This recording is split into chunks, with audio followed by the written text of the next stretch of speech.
지금 우리는 바울의 간증문을 이렇게 묵상하고 있죠. 오랜 시간 지금 바울의 간증을 묵상하고 있는데요. 바울은 믿기 전과 믿음 후를 간증하는 게 아니고 처음부터 신앙을 날 때부터 이제 신앙생활을 했으니까요. 육신으로 율법을 지키는 율법 신앙으로 하나님을 섬겼을 때와 마음에 그리스도를 모시고 영으로 복음을 믿는 믿음의 신앙으로 하나님을 섬겼을 때의 그 차이를 이제 설명하는 게 이제 간증의 주된 내용들이죠.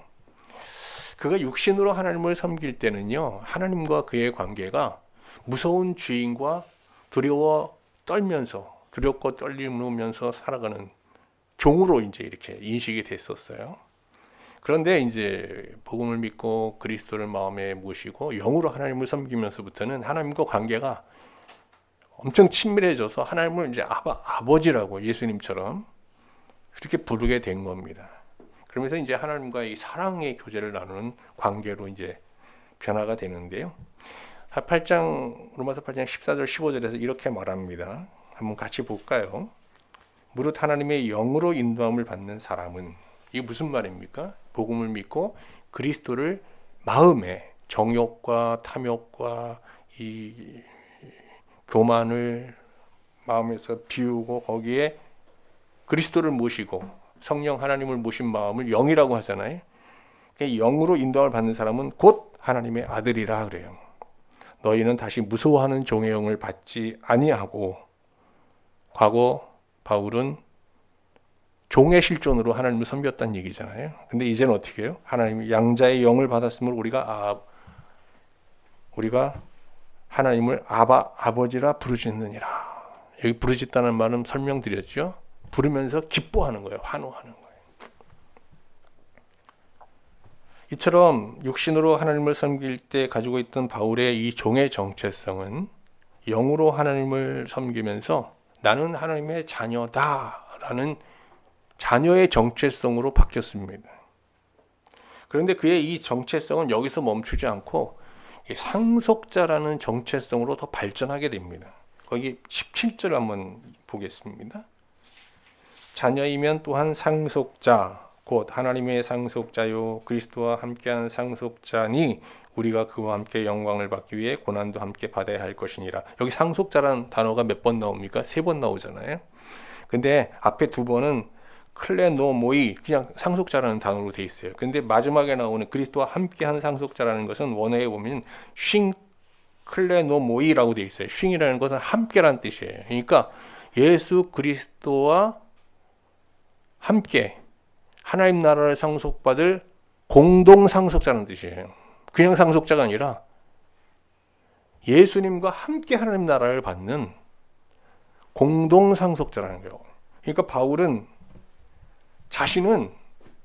신자는 그리스도와 함께 하나님 나라를 상속받을 공동 상속자라는 정체성을 갖고 있었던 겁니다.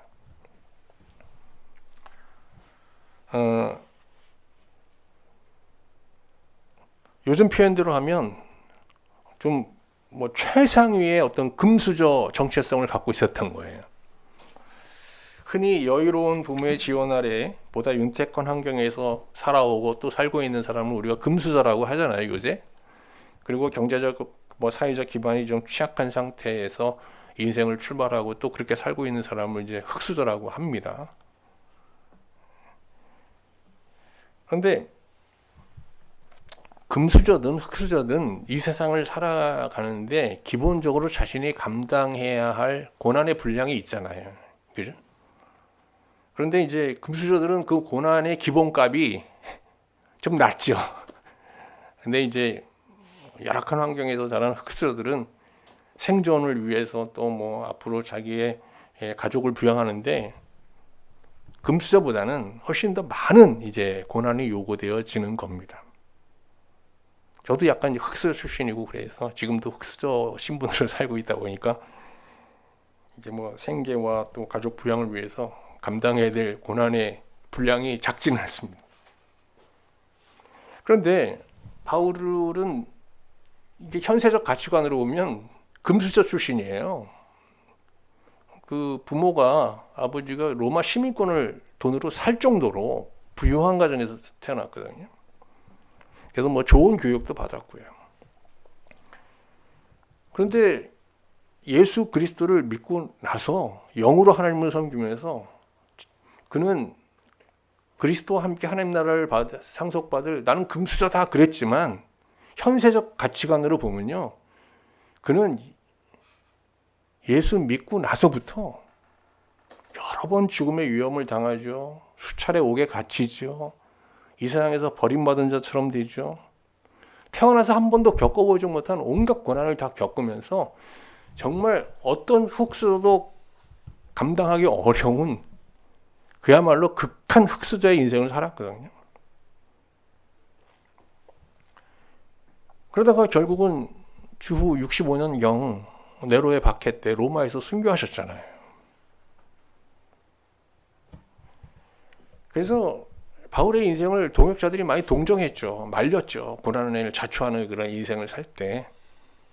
근데 그때마다 바울은 자신은 흑수저 같은 금수저 인생을 살고 있는 것이라고 하면서 하나님께 영광을 돌리고 그 고난의 길을 자초하면서 살아갔습니다. 그래서 로마서 8장 18절에서 이렇게 말합니다. 생각하건대 현재의 고난은 장차 우리에게 나타날 영광과 비교할 수 없다. 그가 하나님으로부터 상속받은 것은 현세적인 것은 아니었던 거죠. 현세적으로 그의 삶은 상속자의 삶이 아니라니까요. 금수저의 삶을 산 게 아니에요.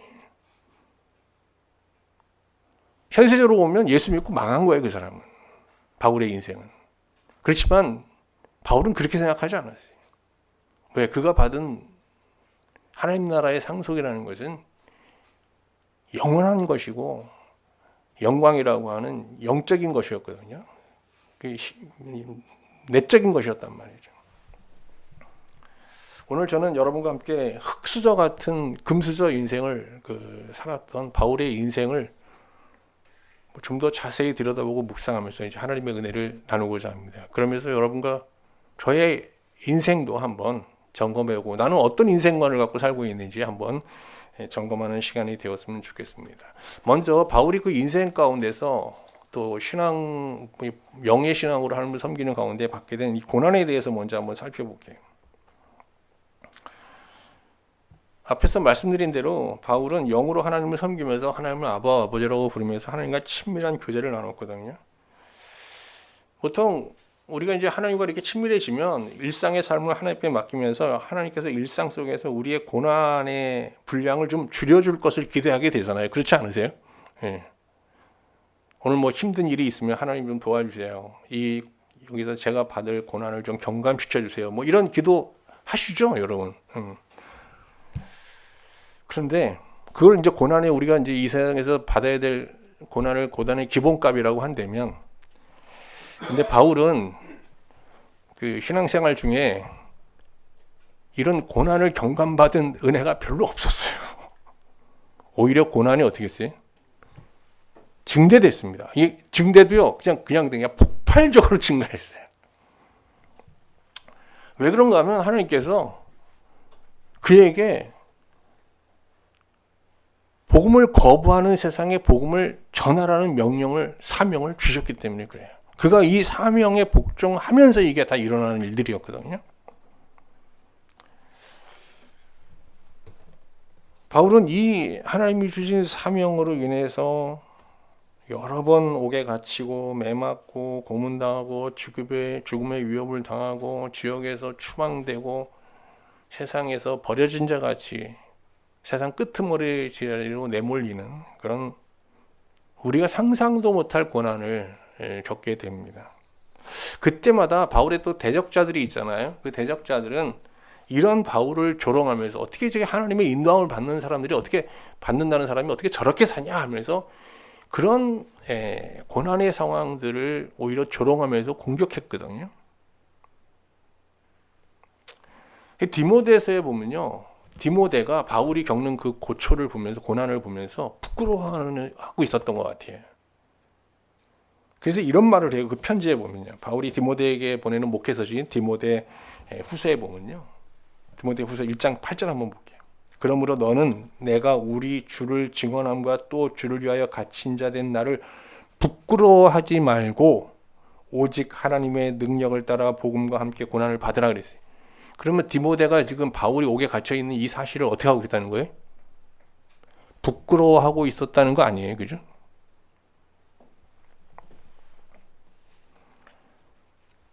이는 목회자로서 복음으로 인해 받는 고난을 부끄러워하지 말고 복음으로 인해 받아야 할 고난을 외면하고 안일하게 사는 것을 오히려 부끄러워하며 살아라 하는 아주 뼈아픈 충고예요, 이게. 지금 참 디모데를 아주 혼쭐을 내고 있는 거거든요. 오늘 이 말씀을 저에게 적용해 보면 저도 이제 뭐 제가 이 삶 속에서 받는 이 고난의 내용들을 좀 보게 되잖아요. 저도 뭐 생존과 고난, 이제 가족 부양을 위해서 이제 뭐 많은 수고를 하는데 그걸 뭐 현세적인 고난이라고 한다면 그러면 복음을 위해서 받는 고난도 이제 있어야 되는 거 아니에요? 그 비율을 이렇게 보면 바울은 뭐 거의 95%가 이제 복음을 위한 고난으로 그의 인생이 채워져 있었지만 저는 그냥 제가 먹고 살고 뭐 노후 준비하는데 노후 준비를 위해서 하는 게 한 70% 고난이 그런 개인적인 고난인 것 같고 한 30% 정도 복음을 위한 고난을 받는 건가? 뭐 후하게 봐도 그 정도인 것 같아요. 목회자로서 뭐 전도자의 삶을 살겠다는 사람으로서는 참 부끄러운 비율이죠. 앞으로 좀 늘려나가려고. 근데 바울은 복음을 위해서 이렇게 상상도 할 수 없는 고난을 받으면서도 그 고난들이 별거 아닌 거로 생각했어요. 그래서 고린도후서 4장 17절에 보면요. 우리가 잠시 받는 환난에 경한 것이 그래. 이 자기가 받는 환난들이 그냥 경하다는 게 뭐예요? 별거 아니라는 거예요. 왜? 크고 지극히 영원한 영광에 중한 것을 우리에게 이루려 함이니. 이 복음 안에서 자기가 지금 누리고 있는 이 어마어마한 변화들, 내적인 부요함, 또 장차 하나님 나라에서 영원히 하나님과 살게 될 그 하나님 나라의 이 완전한 복, 이런 걸 생각하면 지금 이 고난 기꺼이 받는다는 거예요.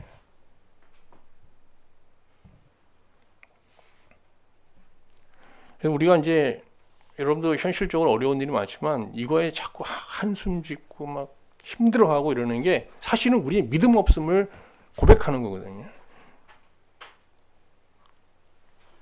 이 환난의 위협을 영적인 부요함으로 압도할 수 있어야 이게 이제 믿음의 사람인 거죠. 고린도후서 1장 5절에서 바울이 이렇게 말합니다. 그리스도의 고난이 우리에게 넘친 것 같이 우리가 받는 위로도 그리스도로 말미암아 넘치는도다. 복음으로 인하여 받는 고난은요, 반드시 하나님께서 그거에 상응하는, 그 이상의 위로를 함께 보내신다는 겁니다. 그래서 로마서 8장 18절이 이제 우리가 봤던 구절인데 여기서 이런 선언을 하는 겁니다. 생각하건대 현재의 고난은 장차 우리에게 나타날 영광과 비교할 수 없다. 상대가 안 된다는 겁니다. 이처럼 신자가 세상에서 받는 현재적인 고난은 위협적이지만 하나님의 은혜 아래에 있는 자에게 이런 세상의 유혹은 항상 경한 것이 될 수 있다는 겁니다. 그러므로 인생이 참 고단하다고 느껴질 때 우리는 말씀 앞에 나아가 십자가 앞에 나가서 하나님께서 우리에게 약속하신 그 어마어마한 하나님 나라의 복, 내면의 어떤 신령한 은혜, 이것들을 사모하면서 은혜의 눈으로 우리의 상황을 바라볼 수 있어야 되는 거죠. 은혜의 눈으로 보면 우리의 삶을 위협하는 감당기 어려운 여러 고난들이 다 감당할 수 있는 고난으로 축소되는, 그렇게 새롭게 해석되는 이 기적이죠. 그런 기적을 우리가 경험할 수 있는 겁니다.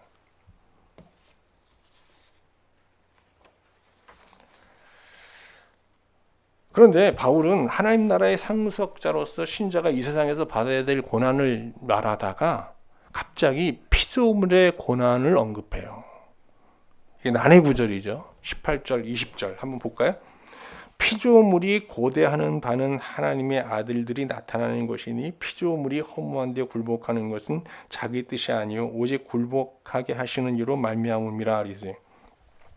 여기서 우리가 피조물 하면 인간을 제외한 자연세계, 피조세계 이걸 연상하잖아요. 그렇게 많이 해석을 하려고 해요. 그런데 피조물과 그 다음에 나오는 단어가 뭐가 상응하고 있어요? 하나님의 아들들이잖아요. 그리고 전후 문맥을 다 보면은 이 피조물이라는 것은 단순히 인간을 제외한 자연세계를 말하는 것이 아니라 아직 복음을 듣지 못하였거나 믿지 못함으로 죄와 사망의 지배 아래 사는 미신자를 말하는 거예요. 이게. 여기서 이제 이 구절에 물음표를 항상 갖고 있던 분들은 다 무릎을 치셔야 되는데 이제 아시겠죠? 그러면 이 구절이 이후의 구절이 쫙 풀립니다. 아시겠죠? 여기서 피조물은 뭐라고요? 인간을 제외한 피조세계를 말하는 게 아니고 아직 복음을 듣지 못하거나 복음을 듣고서도 믿지 못하여 죄와 사망의 지배 아래 살고 있는 미신자 아니면 불신자를 뜻한다. 아시겠죠? 근데 이 사람들이 고대해요. 뭘 고대해? 여기 보세요. 피조물이 고대하는 바는 이 고대하다는 단어가 아주 바울이 고민하면서 사용한 단어로 보여요. 이 고대하다라는 동사가요. 아포, 카라, 도케오 이 세 단어가 합성된 단어거든요. 근데 재밌어요. 아포는 뭔가 하면 저를 한번 보실래요? 이렇게 앞으로 내미는 거예요. 그리고 카라는 머리예요, 머리. 그리고 도케오는 보다예요. 그러면 어떻게 하는 거예요? 아주 그냥 목을 길게 빼고 뭐가 없나? 뭘 찾는 거예요. 아주 목을 길게 빼고. 이 사람들이 뭘 찾아요? 이 피조세계가 이 미신자들이 뭘 찾아요? 하나님의 아들들. 우리 정말 하나님 안에서 자유롭게 사는 사람들이 없나 하고 찾아보는 거예요.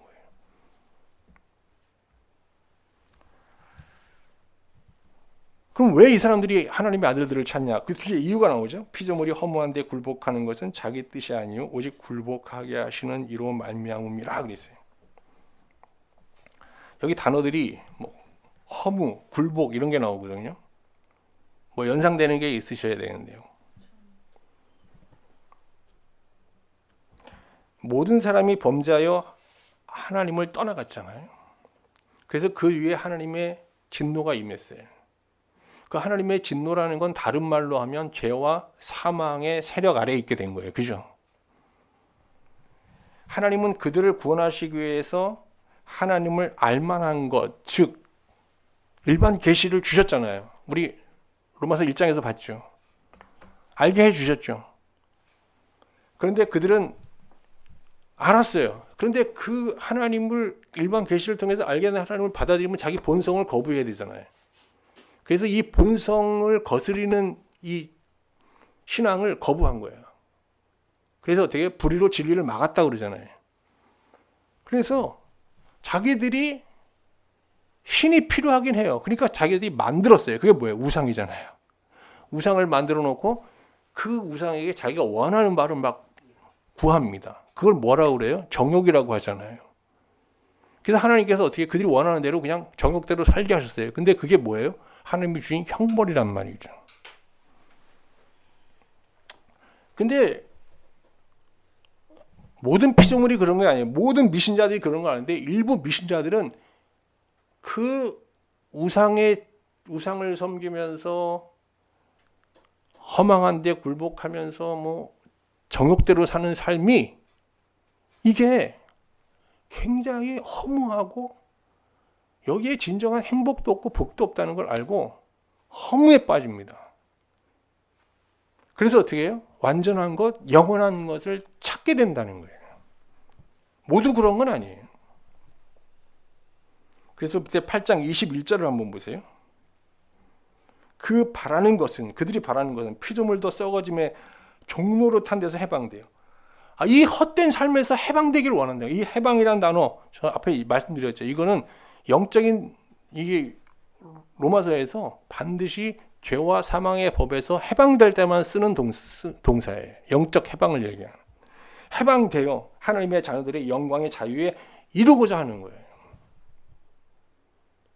그러니까 이게 무슨 얘기예요? 죄와 사망의 법 아래에서 사는 것을 고통스럽게 그게 복인 줄 알고 그냥 많은 사람들은 그 안에서 뭐 기뻐하고 즐거워하고 뭐 그 쾌락에 도취되어 살지만 일부 미신자들은 이게 복된 삶이 아니라 형벌의 삶이라는 걸 깨닫고 진정한 자유의 삶을 구하게 된다는 겁니다. 여기서 썩어짐의 종노릇이란 죄와 사망의 세력에 굴복하며 사는 정욕대로 사는 수치스러운 삶을 말하는 거예요. 이게 이제 깨어난 거죠, 영적으로. 이런 사람들은요, 자기 과거에 자랑이 없어요. 이게 자랑처럼 여기던 게 다 수치스럽게 여기지는 거예요. 다 부끄러운 거예요. 근데 바울은 신자라면 누구나 피조물이 겪는 이 고통을 알고 있다고 말해요. 왜요? 우리도 죄와 사망의 법 아래에서 살았잖아요. 거기서 얼마나 그 삶이 굴욕적이고 부끄럽고 수치스러운지 너무 고통스러워하다가 복음을 통해서 구원받은 거 아니에요? 해방된 거 아니에요? 그래서 안다는 거예요. 8장 22절. 피조물이 다 이제까지 함께 탄식하며 그 고통을 겪는 것을 우리가 안다. 우리란 건 누구예요? 신자들을 말하는 거잖아요. 아시겠죠? 그 피조물의 탄식의 소리를 들을 때 그 탄식의 소리는 어떤 소리로 바뀌는가 하면 하나님께서 그걸 듣게 하시면은 그걸 들은 신자는 어떻게 되겠어요? 그들에게 뭘 전해야 되겠다는 생각이 들죠? 소명이 생각나는 거예요. 소명을 받는 거예요. 야, 너희들 저렇게 저 부르는 소리 들리지? 근데 너는 뭐 하고 있냐? 바울이 그 소리를 듣고 어떻게 해요? 나가서 복음을 전한 거예요. 땅끝까지 전. 그래서 이 복음을 전하게 되는 겁니다. 그런데 이 피조물의 탄식의 소리를 하나님의 부르심으로 소명으로 듣고 복음을 전하며 살고자 하는 전도자는 바울처럼 어마어마한 고난을 받게 되는 겁니다. 왜? 세상이 이런 복음을 원하지 않거든요. 박해라는 고난을 받게 되는데, 근데 신자가 세상으로부터 고난을 당할 때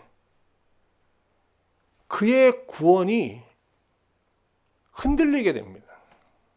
이 세상의 위협이라는 게 뭐 보통이 아니잖아요. 굉장한 위협을 받게 되거든요. 8장 23절. 그뿐 아니라 또한 우리 곧 성령의 처음 익은 열매를 받은 우리까지도 탄식하여 양자될 것, 곧 우리 몸의 속량을 기다리느니라. 여기서 이 탄식은 피조물의 탄식이 아니라 누구의 탄식이에요? 신자의 탄식이잖아요. 신자가 왜 탄식을 해요? 세상으로부터 박해를 받으면서 완전한 구원이 성취되는 그날을 가득 사모하게 된다는 겁니다.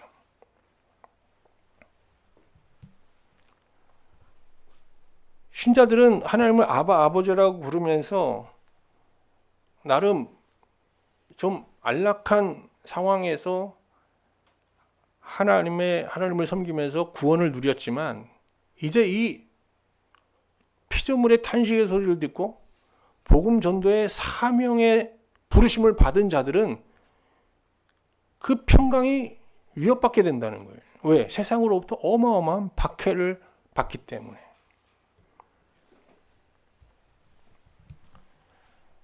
신령한 신자라도 몸이 구속받기 이전에는, 그러니까 완전한 구원에 이르기까지는 이 세상에 사는 동안 늘 세상의 위협을 받으면서 다시 죄의 세력에 종노릇하는 삶의 자리로 돌아가고 싶은, 야, 이렇게 사는 것보다 그냥 옛날에 그냥 믿음 없이 살다가 나은 거 아니야? 뭐 이런 미혹을 받게 된다는 겁니다.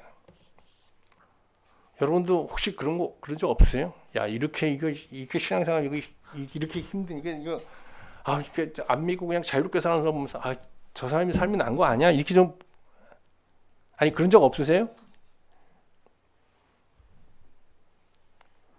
내가 뭐 신학교 들어가기 전에 뭐 괜히 부르심을 내받아가지고 그 길을 가서 지금 이렇게 사나 이런 생각 저도 가끔 한 적이 있습니다, 솔직히.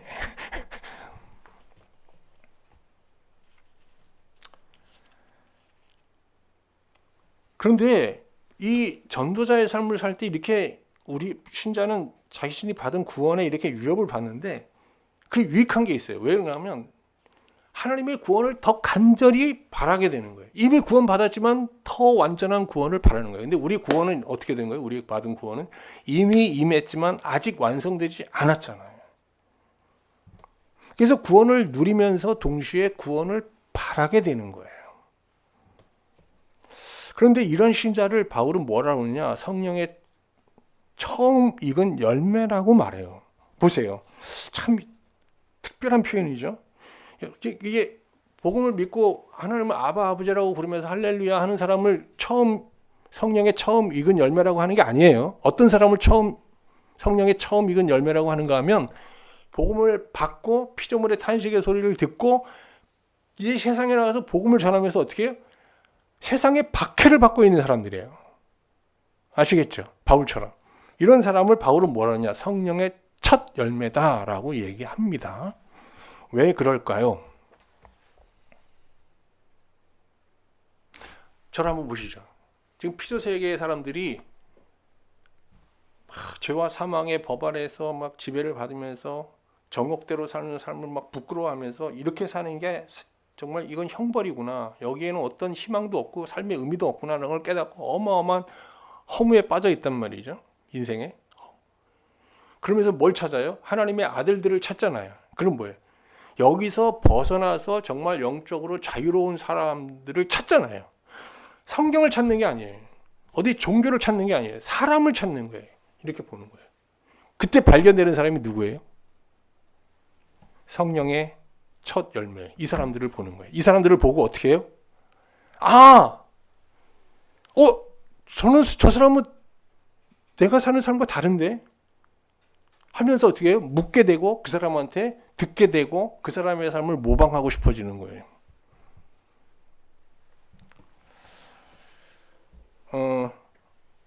실제로 로마 교인들은 어떻게 복음을 알게 됐을까요?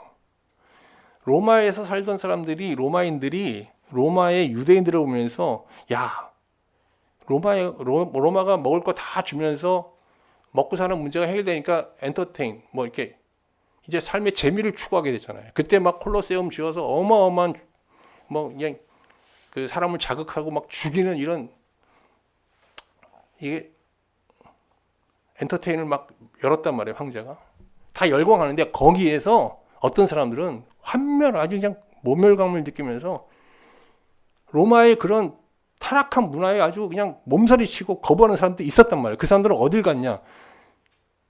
유대교 회당을 갔어요. 여기에 뭐가 있을 것 같아요. 그들보다는 이 사람들이 좀 나은 것 같아서.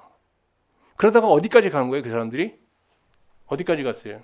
예루살렘까지 간 거 아니에요. 그때가 어제 오순절 날이잖아요. 베드로의 설교를 들었잖아요. 그때 그들이 찾은 거예요. 저 사람이네. 베드로를 비롯하여 예루살렘에 있던 120성도 보면서 저 사람들처럼 살아야 되는구나 하고 딱 온 거예요. 그 사람들이 뭐예요? 성령의 첫 열매가 된 거예요. 그 사람들을 통해서 어떻게 온 세계에 복음이 전해진 거예요. 우리한테까지. 이제 바울이 왜 이 사람들을 성령의 첫 열매라고 하는지 아시겠죠? 오늘 이 수원에 우리 전도사님이 첫 열매가 되셔야 돼요. 우리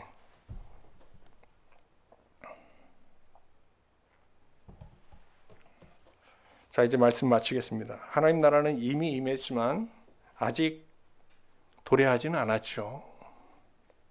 신자가 받는 구원이라는 것은 그렇기 때문에 신자의 또 삶 또한 이미와 아직 사이에 어마어마한 긴장 속에 살 수밖에 없는 겁니다. 이게 종말론적 긴장이라고 하는 건데 모순된 거예요. 이게 말이 안 되잖아요. 이 구원은 이미 임했지만 아직 완성되지 않았다.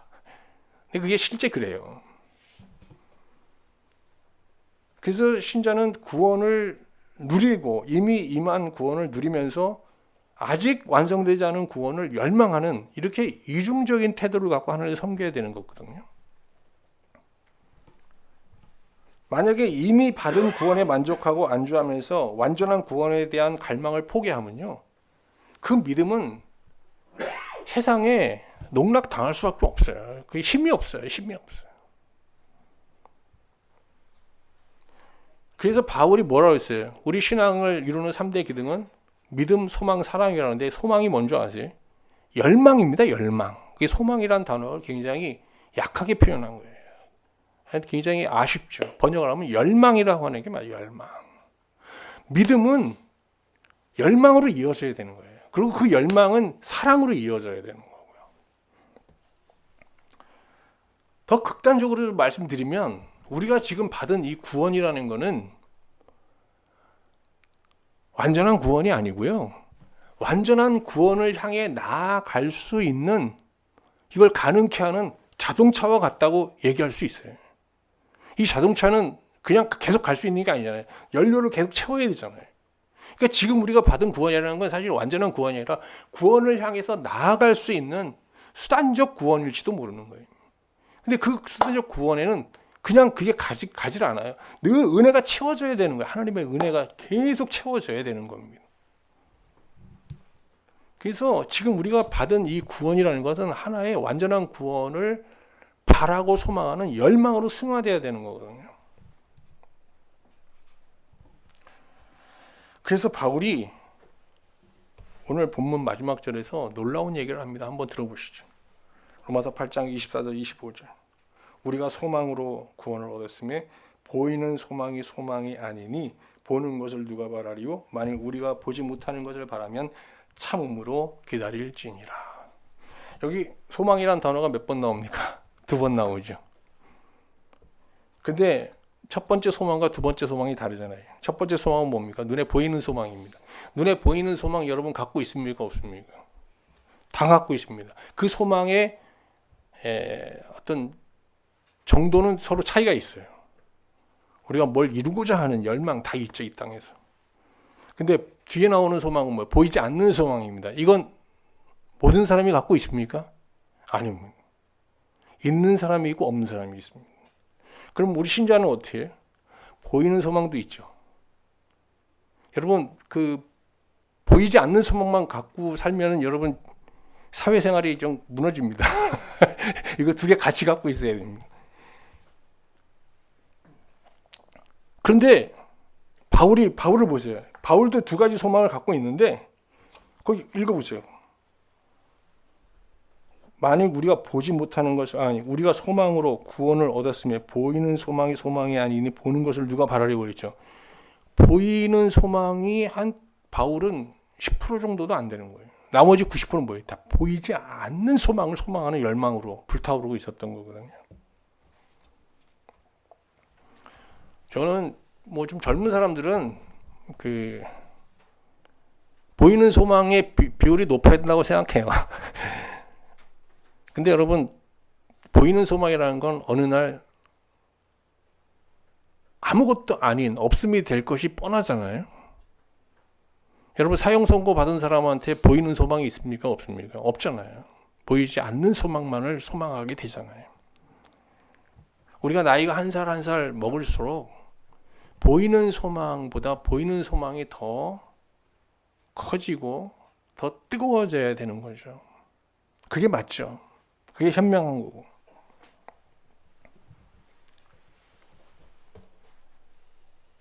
근데 여러분 한번 잘 보세요. 여러분 보이지 않는 소망 있으시죠? 하나님 나라에 대한 소망이 있죠. 그게 분명합니까? 희미합니까?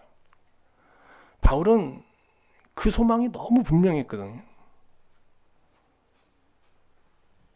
이 세상에서도요, 보이는 소망도 분명하지 않으면 이루어지지 않잖아요.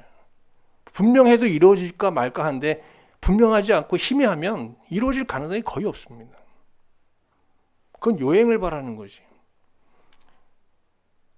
보이지 않는 소망을 정말 여러분 안에서 실현되기를 원하면 분명하게 소망해야 되거든요. 분명하게 바라봐야 돼요. 신자라도 하나님 나라를 분명히 바라지 않으면 하나님 나라를 유업으로 받을 수 없습니다. 근데 우리가 하나님 나라를 보다 분명하게 바라보려면 우리 복음을 분명히 알아야 돼요. 복음을 분명히 아는 것과 희미하게 아는 것은 다른 차원이잖아요. 복음을 우리가 분명히 알면 복음이 나를 깨워요. 나의 실상을 알게 해요. 바울처럼. 그리고 어떻게 해요? 변화시켜요. 구원해서 새롭게 해요. 그러나 희미하게 아는 복음은요, 나를 깨우지도 변화시키지도 새롭게 하지도 못하고 구원하지도 못해요. 다만 어떻게 내 머릿속에 교리로 남고 있어요. 구원의 원리로 남아 있어서 거짓 구원을 확신케 해요. 그래서 이 거짓 복음이 된다니까요. 희미하게 아는 복음은 사실 거짓 복음이에요. 제가 뭐 여러분들한테 잘 이렇게 막 하나님 말씀을 전하는 목사는 아니지만 적어도 정말 이렇게 성경이 말하는, 바울이 말하는 복음을 그래도 한 90% 가까이 정확하게 전하고는 있는 것 같아요. 여러분, 이 복음을 분명하게 알고, 여러분, 이 복음이 지시하고 있는 이 하나님의 나라, 구원을 분명하게 소망하는 여러분과 제가 될 수 있기를 주님의 이름으로 축원합니다. 이 복음이라는 게 결국은 뭐예요? 바울이 말하는 복음이 떠남과 연합을 촉구하잖아요. 무엇에서 떠나는 겁니까? 죄와 사망의 법 아래 살던 그 옛생활을 떠나라는 거잖아요. 이게 분명하게 떠나야 되는 겁니다. 그리고 어떻게 연합하라는 거잖아요. 예수 그리스도와. 희미하게 떠나고 희미하게 연합하면 어떤 변화도 없어요. 우리의 구원도 희미해질 수밖에 없는 겁니다. 그리고 결국은 사랑의 계명에 복종하며 살라는 건데, 사랑도 마찬가지입니다. 사랑도 분명하게 사랑해야 돼요. 희미하게 사랑하면 좋은 열매를 기대할 수 없습니다. 보세요. 우리가 분명히 사랑하고 분명히 복음을, 전도자의 삶을 살면은 복음의 첫 열매가 되잖아요. 성령의 첫 열매가 되잖아요. 근데 우리가 희미하게 사랑하면요, 그 마지막 사람을, 누군가를 희미하게 사랑하면 그 실망과 원망이라는 추한 열매를 맺으면서 이게 사실은 좀 비극으로 끝나는 경우가 많잖아요. 다시 한번 우리 24절, 25절 말씀 한번 더 보고 말씀 마치겠습니다. 우리가 소망으로 구원을 얻었음에 보이는 소망이 소망이 아니니 보는 것을 누가 바라리요? 만일 우리가 보지 못하는 것을 바라면 참음으로 기다릴지니라. 여기서 바란다. 바울이 말하는 거 그런, 야, 하나님 나라를 좀 분명하게 바라봐라. 좀 열정적으로 바라보며 살아라. 그런 말씀으로 들립니다.